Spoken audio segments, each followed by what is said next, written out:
Hello, welcome to today's immigration tidbit. You have a crime and you're wondering if you're going to be in removal proceedings, and if so, why? Well, a lot depends on the sentence, okay? Because back in 1996, which was a long time ago, IRA passed, and it fully expanded the definition of what is considered to be an aggravated felony, okay? And while some crimes, the mere commission of the crimes and conviction by themselves make it an aggravated felony, others depend on the sentence. And that's why when somebody is about to take a plea deal that may seem really good, if they take the wrong plea deal, they cross from committing a crime that makes it so they could win removal proceedings if they fought it, and eligibility for a waiver, into the realm of being an aggravated felon where they would be deported for life. There's no waivers realistically that they can get, and they've just made their life a ton worse, all because the prosecutor gave them a deal that they thought was really good and they got less prison time, only to find out they're kicked out of the country the rest of their life. So what's some examples?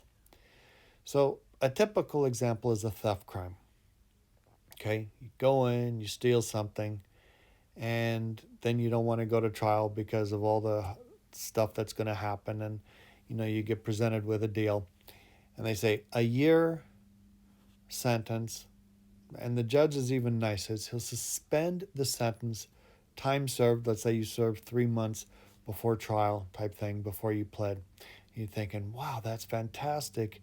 You can not even serve a day in jail. Well, by getting the year sentence, again, it makes you an aggravated felon. Had you contacted and been advised by an immigration attorney before taking that plea, that immigration attorney would have said, no, don't plead to a year. Plead to 364 days. Because 364 days makes it so you're not an aggravated felon and that you are eligible for a waiver and all kinds of stuff. I mean, obviously, if you're going to plead to something, you need to minimize the plea. So in criminal court, what does that day difference mean? Well, hardly anything.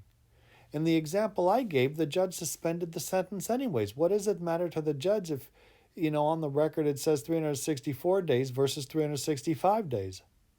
But in immigration law, it's everything. Okay?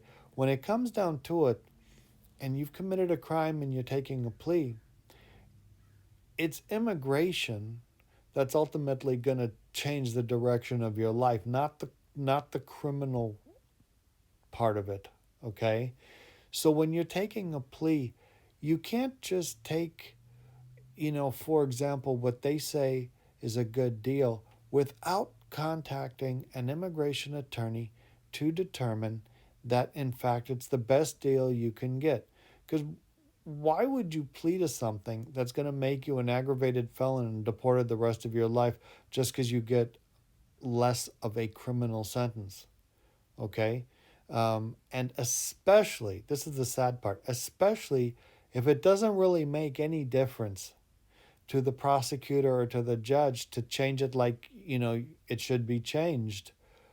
There's no harm in getting the best plea you can get if it helps and changes your immigration situation. So the sentence is very, very important. It doesn't matter if it's suspended under immigration law. And the amount of the sentence, again, depending on the crime, is critical. So it's very important when in removal proceedings that you have a sentence that at least allows you to defend against. Okay.